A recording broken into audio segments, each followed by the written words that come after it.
So we give praise, esteem, and honor to the Most High Yahuwah B'Hashem Yahushua this day. John chapter 5 and verse 39. Ooh, boy. John chapter 5 verse 39. Search the scriptures, for in them you think you have eternal life, and they are they which testify of me. And you not come to me that you might have life. I receive not honor from men, but I know you that ye have not the love of Elohim in you. Let's slide back to Job chapter 39 and get Isaiah chapter 18 behind it. Ain't really finished Job 39. So let's go ahead and do that. Job 39. And let's see probably about verse 19. Job 39 and verse 19. Job 39 by verse 19. And it says, Hast thou given the horse strength? Hast thou clothed his neck with thunder? Can thou make him afraid as a grasshopper? The esteem of his nostrils is terrible. So we sit back and we look at, he said, if you've given the horse strength. And we see swallow or swift or horses or chariot horses. And that word is sus, is a pronunciation for it. But as we sit back and we look at strength is what we came here for. And it's Gabarah. And it's might, valor, or mighty deeds of Elohim. You know what I'm saying? So he said back to the ass, he said, have you clothed his neck with thunder? So then we're going to look at thunder. And we look at thunder and it's Ramah. And it's a vibration, a quivering, a waving. Say its meaning is somewhat uncertain. And he say clothing his neck. So when we look at clothing his neck, we look at clothed, and it's labash, it's to dress, it's to wear, to put on clothing, to be fully clothed, to clothe or array, or to put on a garment. So let's go back and look at Genesis chapter 3 as we talk about putting on a garment.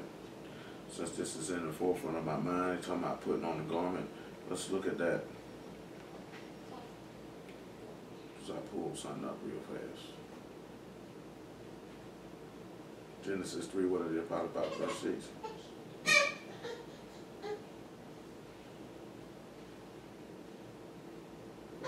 No, I ain't even got it no more.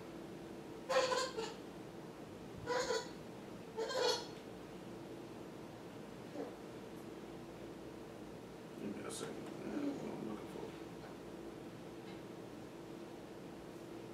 There we go. So Genesis chapter 3, probably about verse 6. Nope, I'll switch books. He said that you clothe his neck with thunder. So we look at being clothed. And we'll take that in as we talk about these trumpets as well. We're talking about being clothed. And it says, and when the woman saw that the tree was good for food, and it was pleasant to the eyes, and the tree desired to make one wise, she took of the fruit thereof, and did eat, and gave also unto her husband with her, and he did eat. And the eyes of them were both opened, and they knew that they were naked, and they sewed fig leaves together, and made themselves aprons. So it said they sewed these fig leaves together, made himself a good old apron. He said, did you clothe them with thunder? Now, it's actually said, we're going to look at something as it pertains to that thunder. We're going to look at this Hebrew word for fig leaves real fast. As soon as this thing wants to cooperate. We look at fig, and it's tahan, and it's a fig, and it's a fig tree, or a tree of fruit, as we had discussed earlier. And then we look at the leaves, and it's Allah, and it is a branch or a leaf or coming up on a tree, leaf or leafage. So you know it's the fruit of the branch, so to speak, is what they covered up with. So when we look at that leaves and we spell that Allah out, we have the first character that we would have is the ayin, and that is to perceive, or what the eye beholds. You know what I'm saying? And the next thing that we would have is the lamad, which is to teach, and the hay, which is to reveal. So we would sit back and look at that we're conformed, regulating our behavior by obedience to his instruction. Of what we would look at being clothed with this fig leaf, or being even clothed in thunder. Because the reason why we sit back and say that with the thunder, Let's sit back and look at something in Exodus chapter 19. And we will sit back and look at his voice or his word being along the lines with this thunder. The page is all frilly nilly and whatnot. Exodus chapter 19. Look at probably about verse 14. And Moses went down from the mount unto the people and sanctified the people, and they washed their clothes. And he said unto the people, Be ready against the third day, come not at your wives. And it came to pass on the third day in the morning that there were thunders and lightnings and a thick cloud upon the mount, and the voice of the trumpet exceeding loud, so that all the people that was in the camp trembled. So now let's look at that word for trumpet here. He said that trumpet was pretty loud on the third day when they gathered up. Say all the people trembled at the sound of this trumpet. So there was thunderings and lightnings and all of these things. Give me a second. Because I'm kind of tired, so I'm moving kind of slow. Most High willing, we get crunk up a little bit and crank it up a notch. So then we see the Hebrew word shofar, horn, or ram's horn. You know, original sense of inciting a cornet as giving a curved sound, or a curved horn, cornet, or trumpet.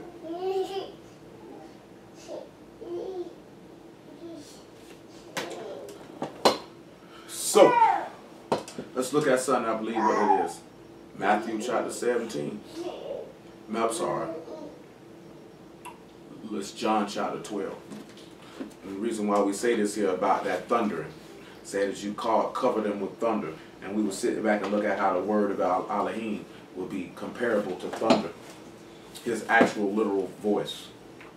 Because it's stated in Job that you cover his neck with thunder. Hello? Hello? Huh? What'd you say now? I said shalom. Oh, shalom. I couldn't hear you. So we look at, has thou clothed his neck with thunder and given the horse strength. So then we turn around and we look at the law and we see that thunder, and you see them fig leaves, and the fig leaves is representative of specifically the word leaf, about regarding his instruction or perceiving to be taught, and his son or his word to be revealed. We see his voice sounding like thunder. They see the thunder and the lightnings in Exodus 19, and then they heard the trumpet, and then he began to manifest the word after that. But the key thing what we look at is the people trembled and they shook. There's the reason why it's going to sit back and look at it and see some trembling and shaking. Because that thunder and light in Exodus 19 is pointing you to something else later on down the line. But let's look at this John chapter 12.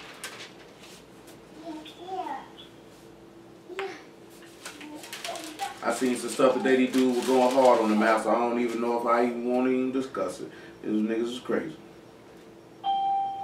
Hello? Hello? So we look at John chapter 12, verse 26. It says, If any man serve me, let him follow me, and where I am, there shall also my servant be. If any man serve me, him will my Abba honor. Now is my soul troubled. What shall I say? Abba saved me from this hour, but for this cause came I unto this hour. Abba esteemed thy name. There came a voice from Shamahim saying, I have both esteemed it and will esteem it again. The people therefore that stood by and heard it said that it thundered.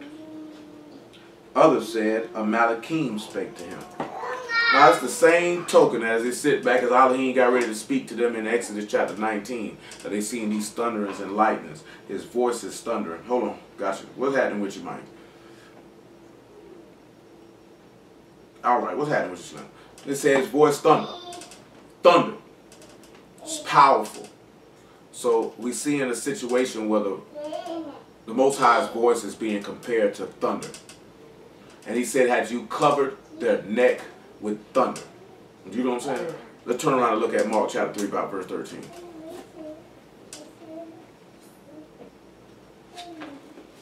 Y'all just bear with me, man. I'm about half asleep. About half asleep. Matter of fact, man, make it 7. I just worked my way to it. Y'all bear with me. We're going to read a lot of verses, but it's just for edification purposes. But Yahushua withdrew him. Matter of fact, let me tell y'all something. Hold on, bro. I be remember. I seen something today, right? Really just tripped me out. I seen a nigga, right, explaining why you should or shouldn't wear fringes. I didn't see the conclusion of the matter. You know what I'm saying? And that's not what I'm talking about. Well, what's funny is this nigga was reading. This nigga say for edification purposes, whether you say Yeshua, Yahushua, Yehoshua, whatever case may be, whatever name, Yahushua, all this right here, right? Nigga say, I'ma just say Jesus for edification purposes. Nigga got a headband on with Paleo Hebrew characters on his headband. And then writing Hebrew characters, spelling words out. But say, I didn't understand that. You say for edification purposes, but then turn around and do the. I just didn't get that. You know what I'm saying? I just didn't get that. One of the things I seen too before we go, I seen a nigga try to call the master a faggot because they say he was butt naked, washing nigga feet. You know what I'm saying? Talking about them they had dresses on. When he took off his girdle, he was butt naked. Yeah, trying to talk. He came at you like that on the talk show one time. I don't even remember. Dude wasn't talking to me. I just happened to see it. Like, he was saying, man, it's supposed to been.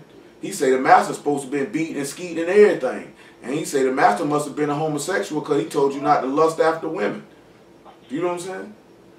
Like to say when he laid his head on his breast and dipped in the cup. Nah, he wasn't talking about that. He was saying, man, if he was the master, he would have been hitting everything. He said the nigga had to be gay because he wasn't trying to hit nothing.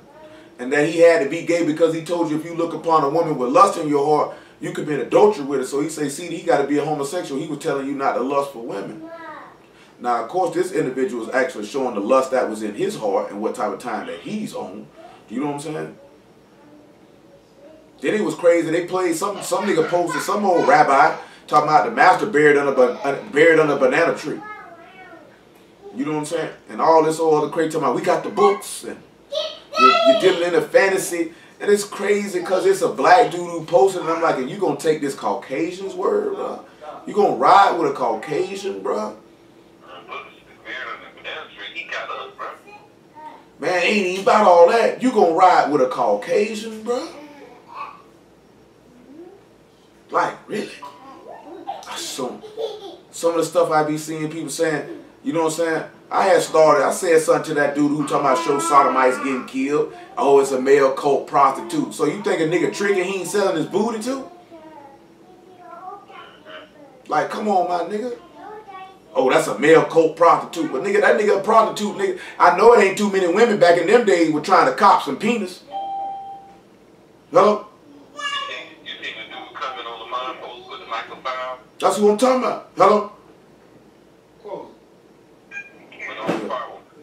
On the part when he was saying that Assyrians, and that go into what you was looking at, the other nations coming against them.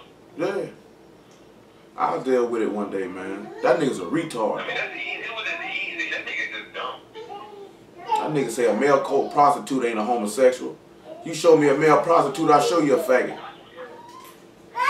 Because if a nigga sell his body for some cash, it ain't too much he ain't gonna do.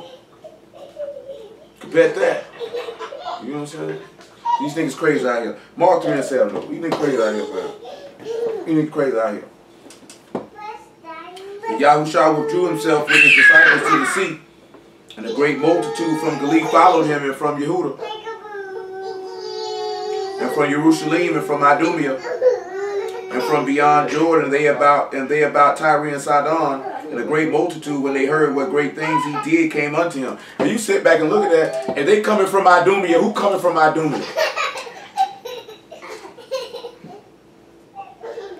If y'all hear that there right, they said they coming from Jerusalem and from Idumea. What people dwelt in that area?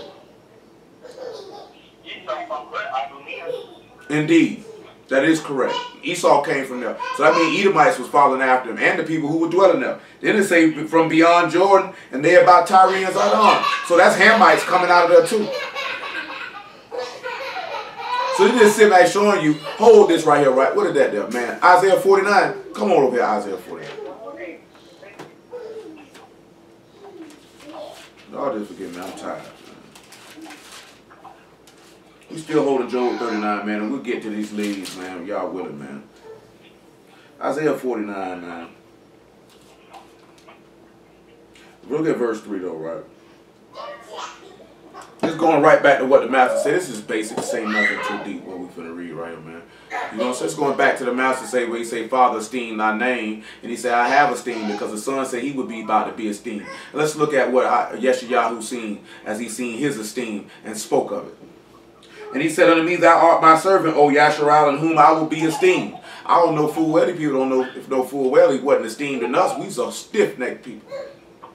He said, then I said, I have labored in vain, I've spent my strength for naught and in vain, yet surely my judgment is with Yahuwah and my work with my Elohim. Hello? Hello? Yeah. So he said his work with his Elohim was going back to what we looked at yesterday in Revelation 14. Your works do follow you. And now saith Yahuwah that formed me from the womb to be his servant, to bring Jacob again to him. Though Yasharal be not gathered, yet shall I be esteemed in the eyes of Yahuwah, and my Elohim shall be my strength. Now listen what he said. He said, though Yasharal be not gathered. Look at something right here, right? Because he said he formed him from the womb. So I'm going to just go ahead and do it because it's just in my mind. I'm just going to go where the word take me at. Psalm 51, Galatians chapter 4. Right after that, Psalm 51. Hold Isaiah 49 and John chapter 12. Or Mark chapter 3.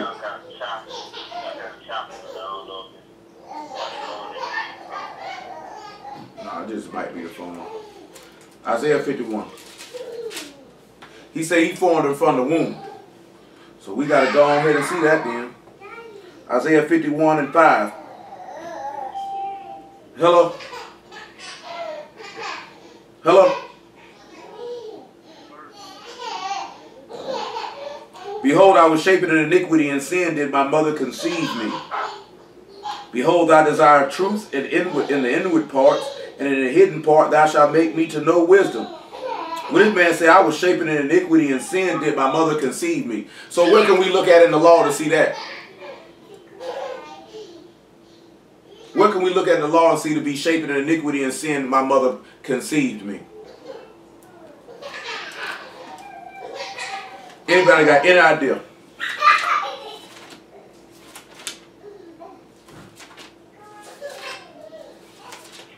Anybody got any idea where he say, my mother conceived me in sin?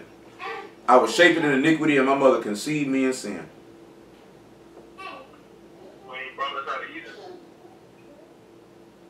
No, I wouldn't. Not on that one there, because he's talking about directly. He ain't even talking about it as a people. He's talking about himself as an individual.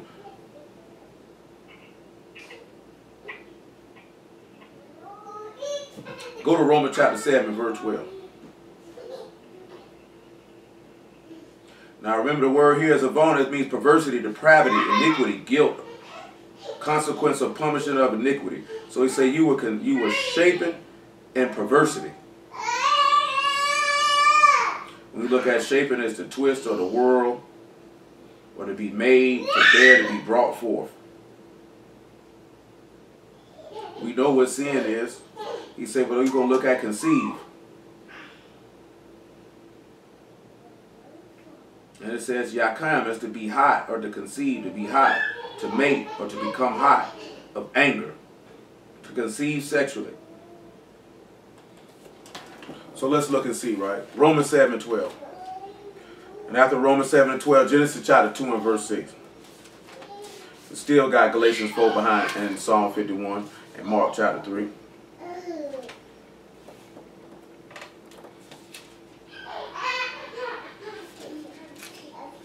Let's see what the verse is. Is 12 sufficient?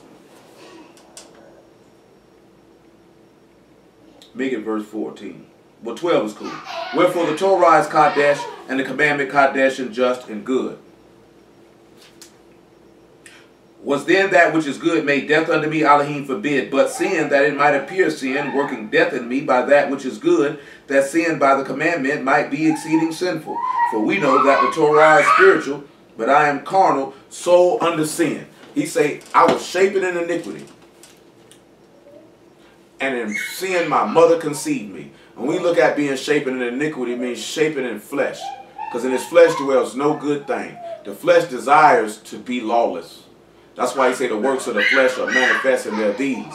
So you're shaping in the form, because you weren't shaping in the form of Elohim because you weren't spiritual. So when you look at your mother conceiving you, we ain't got to go pull it, because just for time's sake. That's Genesis chapter 2. He said he formed man for the dust of the ground. So the iniquity he's shaping you, that's why we're looking at that Job 39 where he makes this statement, or where we started at before some of y'all got around there, where he sat back and said, had he given the horse strength and clothed his neck with thunder. You know, in Psalms it say don't be like a mule or a horse that need a bit or a bridle in his mouth because he lacks understanding. You know what I'm saying? So because we were just like a mule, or and sit back and like to refer it, because I know some people sit back and think you cussing, or a literal ass. You know what I'm saying? Like I said, like and when Peter wrote about the ass that Balaam wrote on, said it was dumb. You know what I'm saying? We were without understanding, so he had to give you that strength. You weren't clothed. You know what I'm saying? You didn't have the word to cover you, so you didn't have nowhere to go. That's why we went back and looked at that in that Exodus chapter 12, and why we're working on what we're working on to the direction that we're going. So when you look at the direction that we're going right now, you were shaping in iniquity because you were shaping in flesh. You didn't have nothing permanent to cause you to be righteous and upright before his eyesight. Let's look at Galatians chapter 4 and verse 1.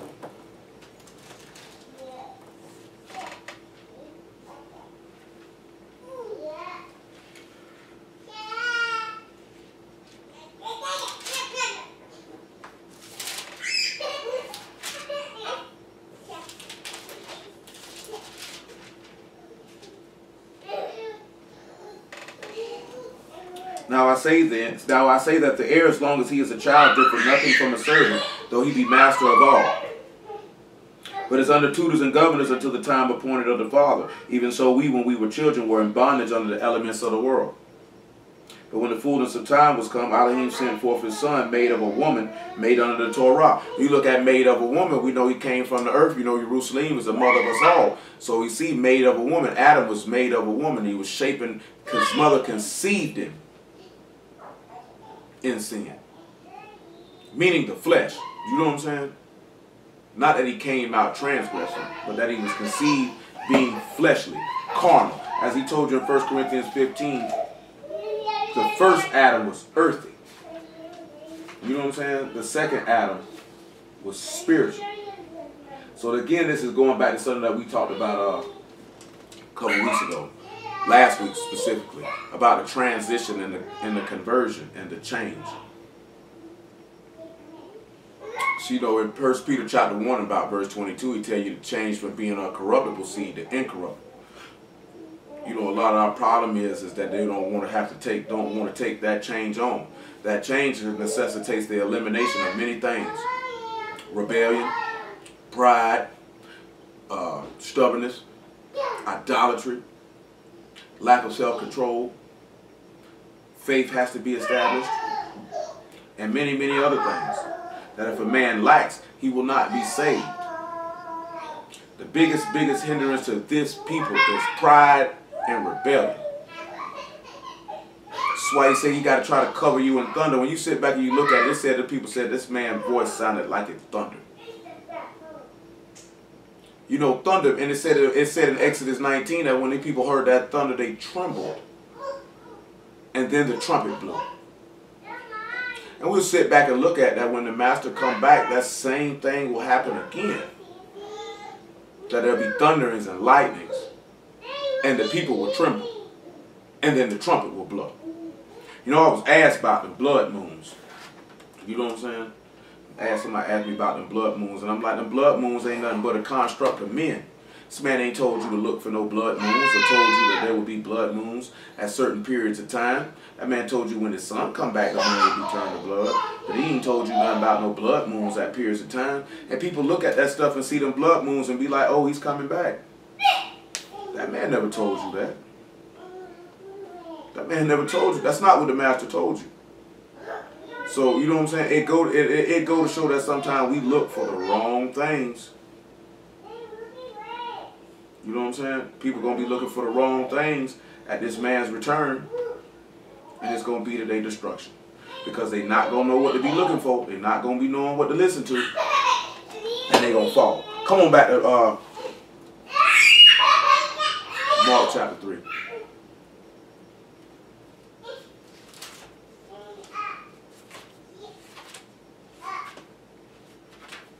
Mark chapter 3. Mark chapter 3, verse 7. Well, we start at verse 9.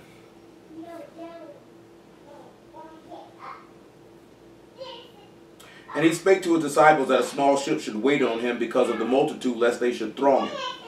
For he had healed many, insomuch that they pressed upon him for to touch him, as many as had plagues. And unclean ruachs, when they saw him, fell down before him and cried, saying, Thou art the Son of Elohim. And he straightly charged them that they should not make him known. And he go up into a mountain and call unto him, whom he would, and they came unto him. You notice that they say he would call unto him who he would. See, that also sits back to show you that this man calls and saves who he wants to call and save. He told you right there in Exodus. Hello? Hello? Hello?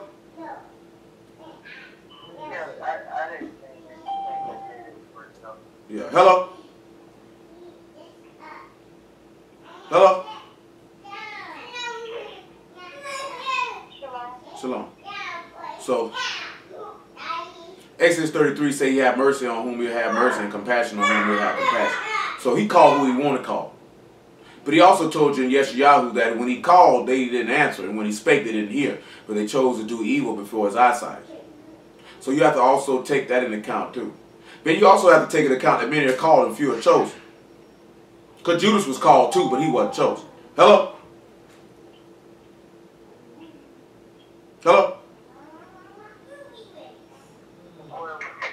You know what I'm saying? So you got to take that down. Just because you hear the call, are you going to press to the high mark of that call? Because that call should be like a thunder. It should shake a jolt through your whole essence, and you should tremble when you hear it. That's why he told you, that's why Paul told you, walk out your salvation with fear and trembling. And then people heard that thunder and that lightning, they went to trembling. That was that fear. That was that reverence, and it caused them to tremble. And he ordained 12 that they should be with him, and that he might send them forth to preach, and have power to heal sicknesses and to cast out devils. And he surnamed, and Simon he surnamed Peter. And James the son of Zebedee, John the brother of James, he surnamed Boanerges, which is the sons of thunder. And Andrew and Philip and Bartholomew and Matthew and Thomas and James the son of Alphaeus and Thaddeus and Simon the Canaanite. And Judas Iscariot, which also betrayed him, and they went into an house. Hello? Hello? And the multitude come together again, so they could not so much as eat bread. Hello? Hello?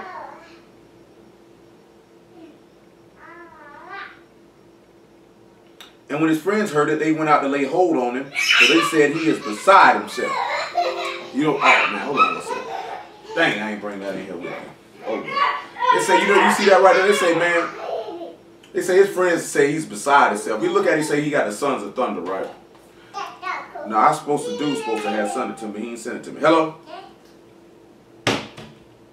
Hello? And that was to see the comparable word in Hebrew for this thunder. Give me a second. Now we look at the Greek word for thunder. It's just going to be literally thunder. You got 3 men that they're called the sons of thunder. This thing is not cooperating.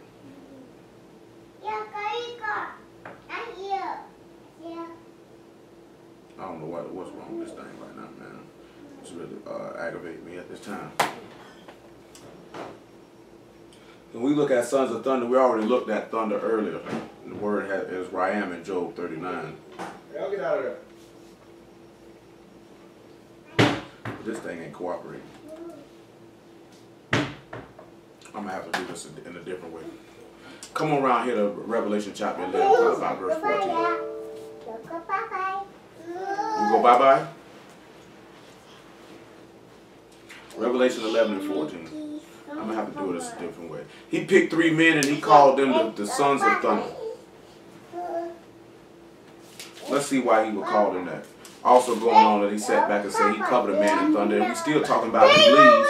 And the 3 characters for that leaves in Genesis chapter 3 and 8 is the Ayin, the Lamad, and the Hay. And so we look at those 3 things as saying that you will regard or perceive his authority, and you would regulate your behavior to his obedience of his instructions, and it would be revealed unto you. And we're going to sit back and look at that. And it's the same thing when you look at that thunder. When those thunders and lightnings came about, Elohim revealed himself unto the people and gave them the word. And there's a reason why he called them 3 men, the sons of thunder, because he sent them out for that said purpose. And we're going to see that in a moment. Revelation 11 about 12.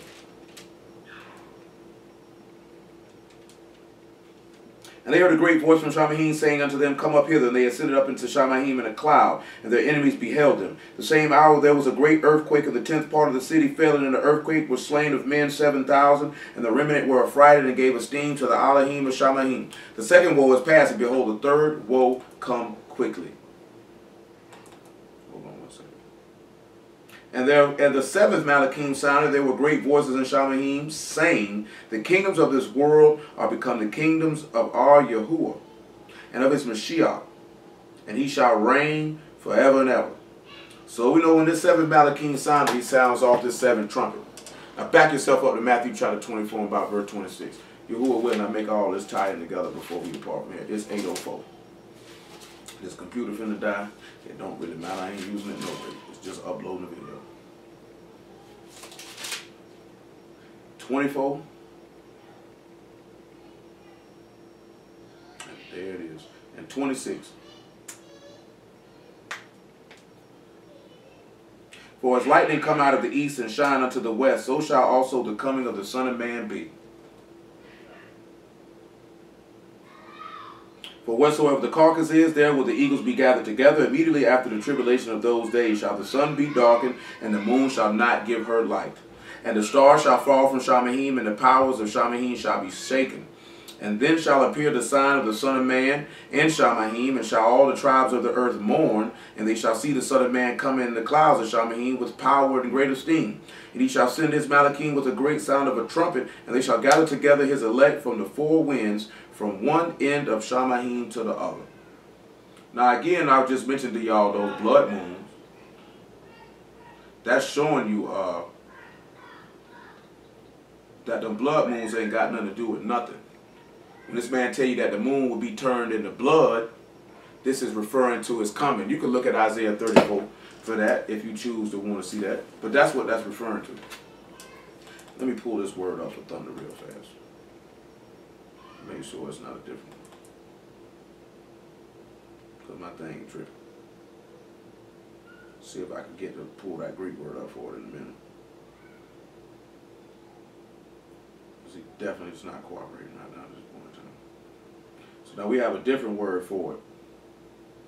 And that's cold. And that's voice, sound, or noise, or sound of an instrument. Different one for the word that's used in Job. Now I said I would prefer to have, they got a little thing where you can see the Hebrew equivalent for a Greek word. We don't possess that at this time. But I'm willing to wager. Can't quote me on it right now though. Now when we look at this Hebrew, the word Bronta in Greek is thunder. And he named them Borjanas, and we'll look at it in Greek. That particular name, what he called them. Or the nickname Sons of Thunder.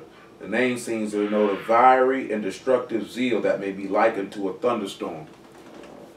Now we just talked about zeal a couple weeks ago. What is zeal relating to, everybody? Who remembers what zeal is relating to? Anybody remember what that zeal is relating to?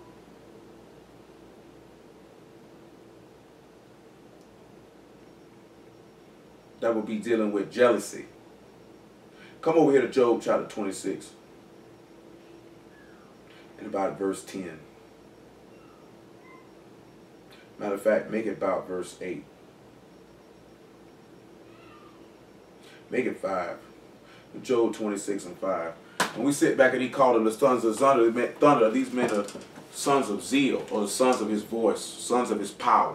That's what he's referring to, why he would name these 3 men this. So we'll have to sit back and look at the importance of what he's talking about and see if we can see 3 men that would even line up with that. Because I got 2 men in my mind right now as we speak that would fit this formation. But let's look at Job 26 first.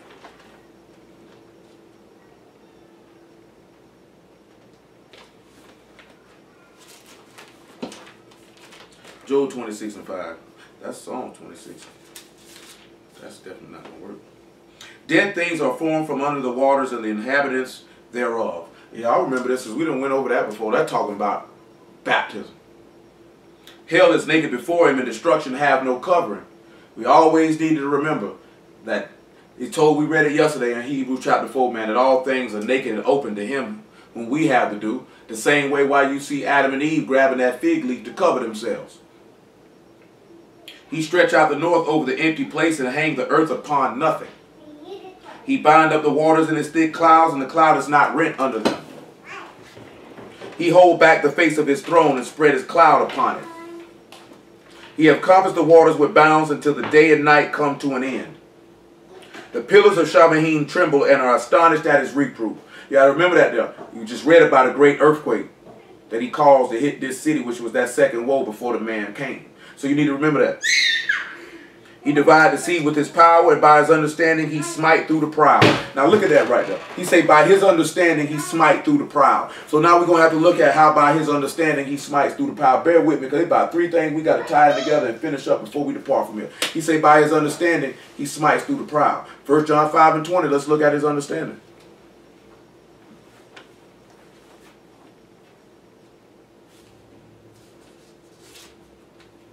And it says, we know the Son of Elohim is come and giving us an understanding that we may know him that is true and that we are in him that is true.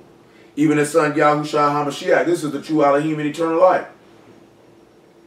When we look at understanding, excuse me, and the book of Proverbs, it speaks about it. Let's look at, I think, at Proverbs chapter 2. Let me see that Proverbs chapter 2. Make sure that's what I'm thinking about. That's what just hit my head. That's where it's at.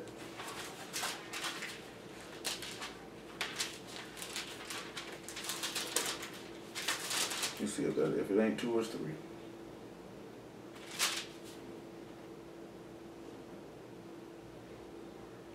Look about verse 6. The Proverbs chapter 2, verse 6.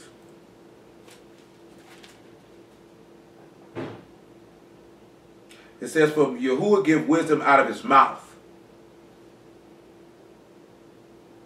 You will give wisdom. Out of his mouth come knowledge and understanding. He lay up wisdom for the righteous. He is a buckler to them that walk uprightly. So he say through his understanding he smite through the power. He say wisdom, knowledge and understanding come out of his mouth. Well, in the beginning was the word was with Elohim, and the word was Elohim. Yahushua was his debar. That's his understanding. We know when he returns back here, he's going to smite through the proud. Look at Malachi chapter 3, if I'm not mistaken. Look what he just states here in Malachi chapter 3. You know, he sit back and tell you that he resists the proud and he give favor unto the humble. There's a reason why he sit back and he tell you this here. He said, he even told Nebuchadnezzar in the 4th chapter of Daniel that the proud he was able to abase. He said he's able to make those that are proud to bring them very, very low. That's why he say he that humbleth himself shall be exalted, and he that exalteth himself shall be abased. Because that's actually pointing you back to Nebuchadnezzar. Because Nebuchadnezzar began to exalt himself. Therefore Yahuwah abased him and made him crawl on all fours like a dog and lick water off grass.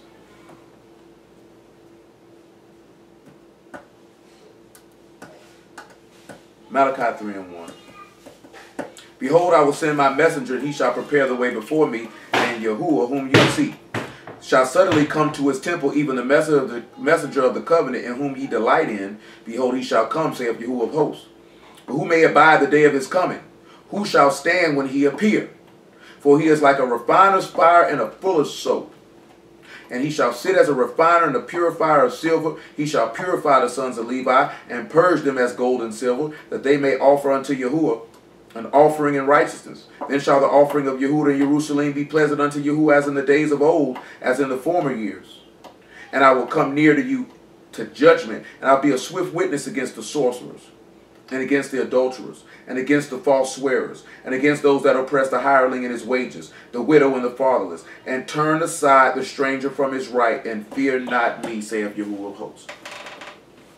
So this is why he's going to be able to come back and smite through the proud with his understanding, because the Son of Elohim came to give you an understanding. And this man told you in Romans chapter 1, if you lack understanding, you worthy of death. The reason being because in your pride, you wouldn't submit yourself unto him who came to give you an understanding of the scriptures. See, we can kind of see that in Acts 13 when Paul states that the veil is over their hearts while Moses is read every Shabbat when they walk into the synagogue to hear the word, when they walk into the temple to hear the word. Their pride would not allow them to accept this man. See, that's the same reason why I mentioned this here. Like seeing these niggas try to call the man gay.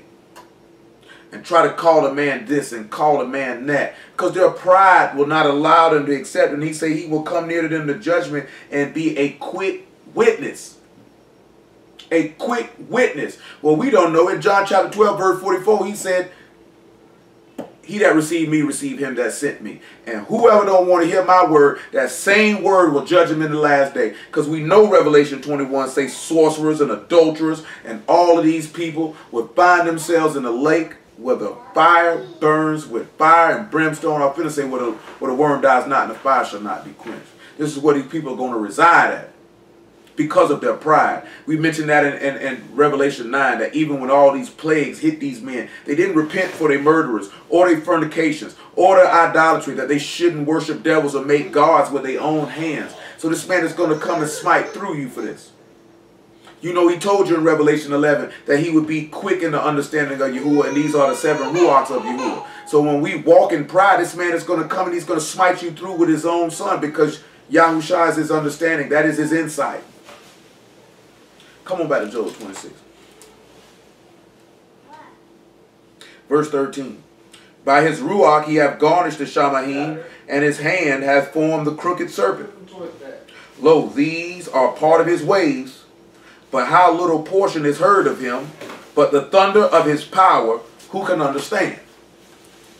Now we're going to turn around and we'll look at that. He say the thunder of his power, who can understand it? The thunder of his power, who can understand it? He said these are part of his ways. And we didn't go in all of that in depthly because we don't have the time. And now that thunder is the same word that we seen earlier, which is the raham, or the peal of thunder. Same word that's used in Job 39. But now we're going to look at the power of his understanding, or of his power. The same power that we sit back and look at, that strength and that might.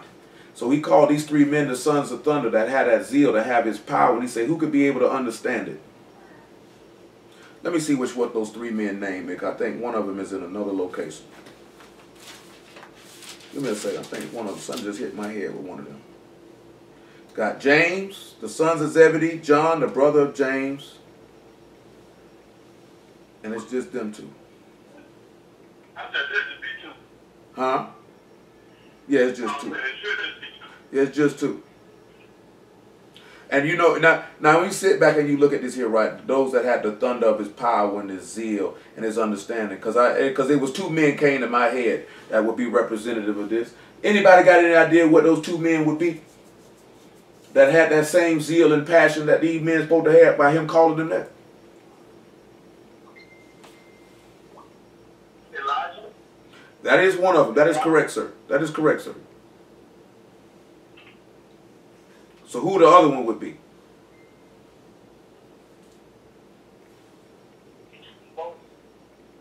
You could look at Moses on that one. That wasn't who I was thinking about, but I can dig it though. I can dig it though. And I can see that there. I can see that there with them 2 there. The reason I'm thinking about somebody else because he was a little closer to Elijah. Who was real close to Elijah? Yeah. See, that's what I was thinking about. Because you know, both of them were very zealous and passionate for Yahuwah, now weren't they? They were very, very passionate and zealous for you. We know Elijah's story because Elijah said, you know, I've been jealous for Yahuwah of hosts and they seek to kill me. We already know that about him, right? But can't we go look at Elisha and see the same thing? we can sit back and we can see him being very, very zealous about Yahuwah and the things that the people were doing at the time. Just for sake that I'm just setting this up for tomorrow, for Friday, really, because I don't have the time to go into their stories in extreme detail, because it's about 8:17 right now. I ain't finna keep y'all all night. You know what I'm saying? So we look at John, the brother of James. Now he's saying we look at his passion. So then that's why we look at John's epistle letters, because John has these epistle letters, because the James, the son of Zebedee, is not the same James that has an epistle letter to Bible. You know what I'm saying? That's the master's brother. But this John here, John got 3 of them. And we'll turn around and, y'all willing, on the Shabbat, go in there and look at the zeal and the passion that he had. Because you notice John wrote a lot of stuff about you resisting the anti-Mashiach. Him being very jealous over the children, that his own children, as he called them in his second epistle, or his third epistle, I should say. He said he had no greater joy than to see his children walking in truth. He was zealous and he was passionate for the people. That's why there's a reason why he gave them this name. But when you sit back and you look at the thunder or the power of his word, who can understand it? These men were going out and they were giving people the understanding of the word, that they could be able to observe and see this man, and they were passionate about it. They were jealous over this man. This is the same mind frame that we have to have. You have to be jealous of this man. You have to be jealous over him, and we willing to stand up for it. Like sometimes now you also got to have a little bit of skill, a little bit with it. Cause I be around people, man, and I hear them talk crazy. I don't say nothing, just cause I don't be wanting to. You can't jump into every battle. You can't go to every party you invited to. I told one of them dudes that today, man. He coming at me. I said, you know what? I don't even know why I started with you, but you got it. Cause I don't feel like, I ain't even in the mood for it. I don't feel like it. You know what I'm saying? I ain't on that, cause I already know if I start with you, this is going to be going for 2-3 hours, and I ain't on that. You know what I'm saying? So you have to sit back and think about that sometime. Every invitation to a party you don't have to take. You know what I'm saying? If people talking stupid, you can let them talk stupid. You got to know when to be zealous for your Elohim and to manifest that thunder or that understanding. Because if you sit back and you look at it and you notice that a lot of times when thunder is made manifest, this man's word ends up coming. You seen that thunder manifest, that thunder and lightning manifest in Exodus, that man's word came after that. When you look at the master praying and the people say this sounded like he thundered, his word came after that because he hung him up on that stake as a manifestation of the completion of the word and the completion of the plan of salvation, that his creation might be redeemed, that we might be covered. This is why I say he covered your necks with thunder or with power or with zeal. That's why Paul said, I'm jealous over you with a godly jealousy. So let's go back to this Job 39. Just trying to set the stage for later on in the week. I gotta forgive me, man. My body is catching, the lack of sleep catching up with me. It is catching up.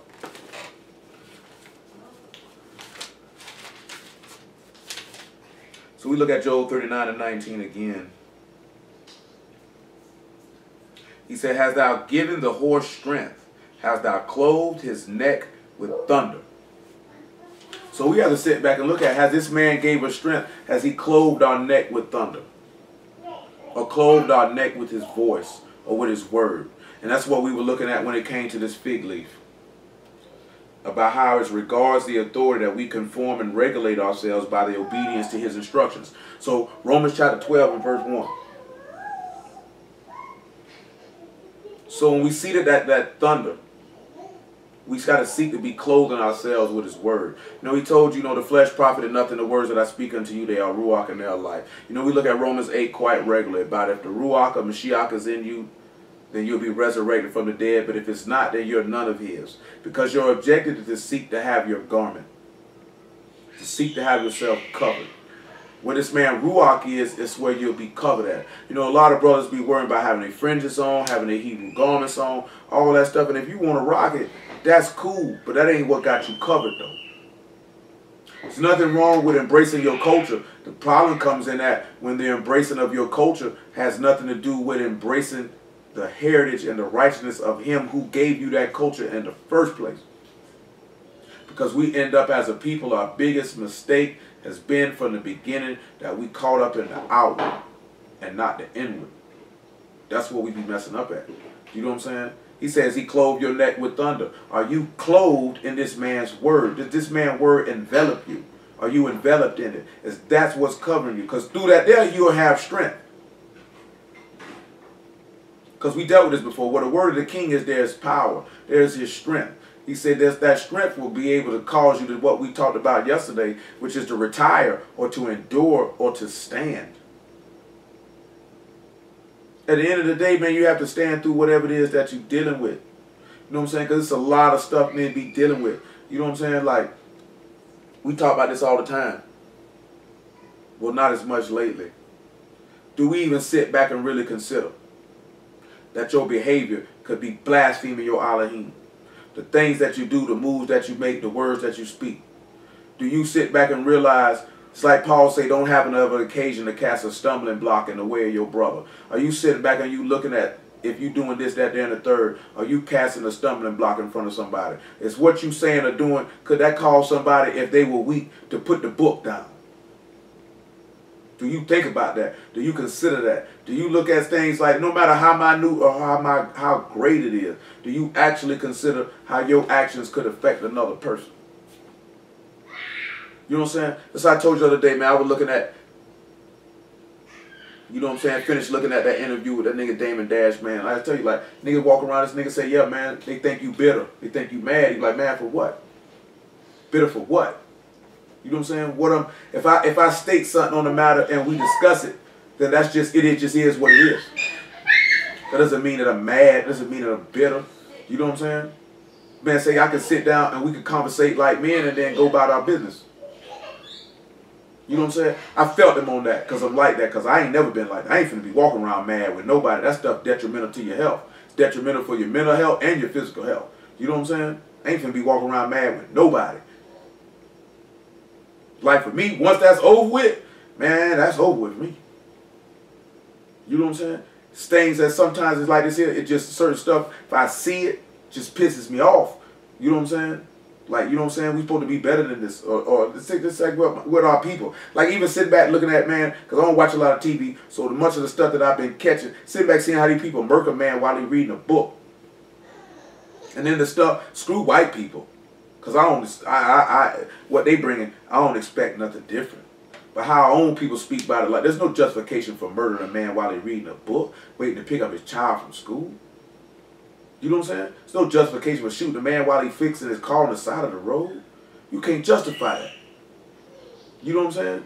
But now we turn around and we look at that, and that's on an extreme scale. But then we turn around and look at, do we do stuff to people where we could be murdering them?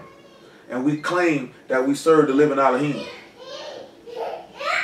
You know what I'm saying?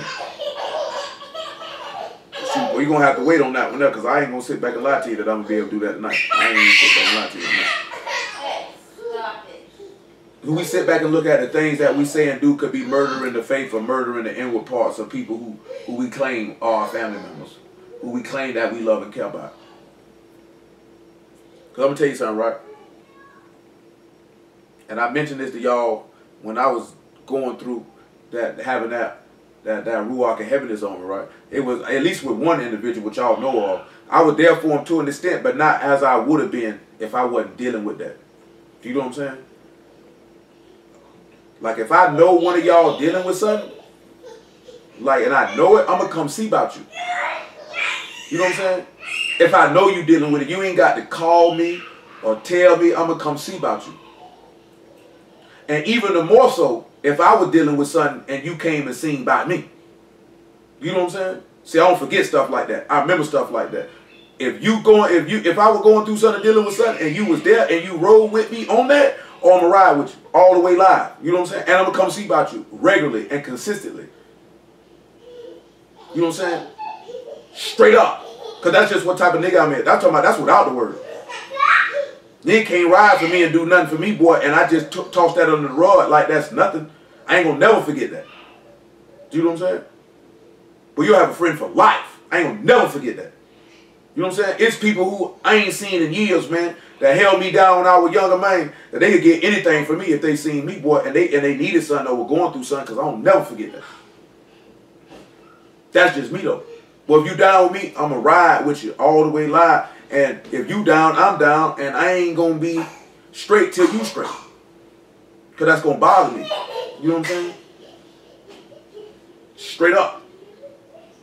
That's how all of us supposed to feel about each other, man. If you know something wrong with your people, you supposed to go see about them. You supposed to go see about them. If you know they ain't right, something wrong with them, something about them, you supposed to go see about them. You supposed to go see about them, man. You know what I'm saying? That's what you supposed to do. You supposed to go see about them. You shouldn't even feel you shouldn't even feel like, I don't know, or this, that, and the third. You supposed to go see about it. Because people be looking for that when they be going through something. Man, you sit back, you say you love them, you care about them. You know what I'm saying? No matter how big or minute it is, and then sit back and see, boy, you don't see about me? I got to tell you about it. Man, you got to tell nobody about it. If you love them, you going to go see about it. Go see about your people, man. It don't even matter if they don't want to talk to it in no great detail. Just let them know, though. I'm going to still come see about you, though. I'm just letting you know I'm here for you. I'm riding for you. You know what I'm saying? You talk about it when you get ready, though. Just let you know I'm here, though. That's sometimes they just want to know that you care. That's why a lot of our people be going through all the stress and the depression they be going through, man, stuff they be dealing with, because they feel like ain't nobody out here really care about them. Now, I know some people cover their stuff up and they don't let nobody know they dealing with something. They could be dealing with a lot, and unless you really, really know them, you know what I'm saying, you wouldn't know something wrong with them. But if you know somebody, you should be able to tell when something wrong with them. It should be certain cues. You can hear it in their voice. You can see how they walk. And you should go see about them. I ain't talking about just doing it when, you know what I'm saying, people in public, like, go see about them. Because, see, now I got a whip. So if I know something wrong with y'all, well, I will pull up the way you act. Like, ain't going to be no call like this. I will pull up the way you act. If I know where you at, I will come see you. Literally. For some of y'all that did it, I will come straight to you. And come see about you.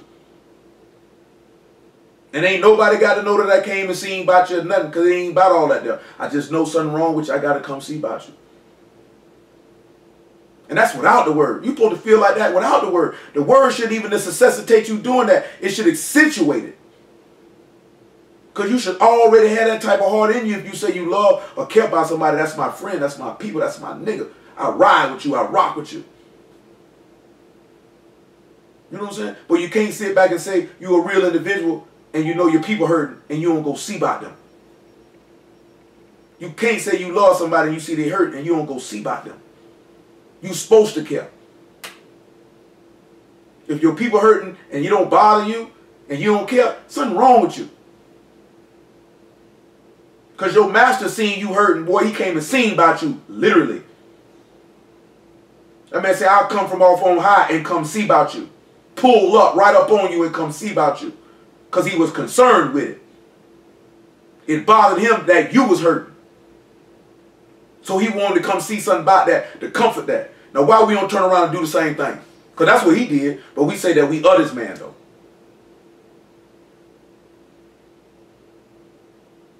We don't even try to sit back and understand why somebody feeling the way they feeling. You know what I'm saying? That's a lot of miscommunications be coming in because niggas be guessing. You know what I'm saying? Speculating. Instead of actually finding out.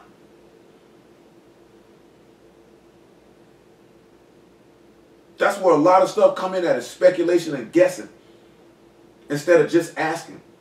Instead of just going to the source, going to the person, finding out what you got going on. What's up with you, man? What is this? What's really going on? I guarantee you, people might not speak to you the first time. Might not speak to you off the rip. But eventually, when they read it, they'll do it. A lot of times people don't talk to people because they don't trust you. They don't really trust what your intentions is. Because a lot of people feel like you don't really care for real. You know what I'm saying? You just sit back and look at that. You feel like, why that person won't tell me this and tell me that? It's probably because they don't trust you. And not on the tip of trusting you on telling somebody what you told them, but they don't trust you in that you actually genuinely care. And that you actually have a vested interest in their healing and coming to comfort them. Trying to understand where they're coming from. So that you can be like this here, man, before I proceed, so we get on up out of here. It's kind of like what DMX said in the song a long time ago. You know what I'm saying? Share my pain. Make it a little easier to deal with. See, when you come and you can share somebody's pain and make it easier for them to deal with it, they'll keep it 100 with you. Because they know you keeping it 100 with them. That's all that most people is really looking for. Because you don't realize, man, once you done been undid something, what they feel like you ain't 100, it's going to be difficult for you to get that back. We ought to be able to sit back and know that I can trust this individual to share my pain with them. And that they can make my pain a little easier to deal with. Like I say a while back, one of the brothers mentioned some of the stuff you told him, we're going through at the time. I told him, don't you never do that again. Don't you never walk around here, man, holding something inside like that, man, that's bothering you and affecting you to that point that you won't open your mouth and say something so somebody can make it easier to deal with. Because if I see y'all in pain and hurting, man, my desire is that I would do whatever it is to make it go away. You know what I'm saying? I don't like to see people that I love and care about hurting. That don't make me feel good. That can't walk around. That bothers me, literally. It's going to bother me. Because you want to be able to take that away. That's how you should feel if you love and care about somebody and you see they hurt and you know they hurting. You would want to be able to, what can I do to take that away? It might not be nothing you actually can do. But the fact that you feel that way, that I want to be able to take that away. And sometimes all you got to do to be able to do that is just be there. That they know you're going to be there. Not that you're there begrudgingly, but that you're there because you want to be. You know what I'm saying? And truth be told, your Elohim look upon that. That's what he wants, because that's what he did for us as a people and as individuals. This is why he say Elohim is love. You'll be manifesting that nigga know you love him. See, a lot of people look for love and they want love to be how they want it to be. Sometimes it's just being real and being 100 and being accessible to people, man. Let them know you care. And to have somebody, to do for somebody what you want them to do for you. Because every last one of y'all was going through something and hurting, you want somebody to be there for you. But when you see somebody else hurting or going through something, you ain't there for them. You trying to nitpick out their pain or trying to figure out what it is or mock it or dismiss it and not really trying to understand what it is that they're dealing with. Not realizing when you're doing that, you could be causing somebody to blaspheme the word through that type of behavior. So when we sit back and we look at the power of Elohim also has the tenderness and the compassion and caring, because that's a part of his power. Because that type of power is what uplifted the sun and which he turned around and gave to us to uplift us. So that we could be able to be clothed in his voice or in his thunder. To have that zealous passion and jealousy for him and also for each other. Nevertheless, I don't even know where I was going at.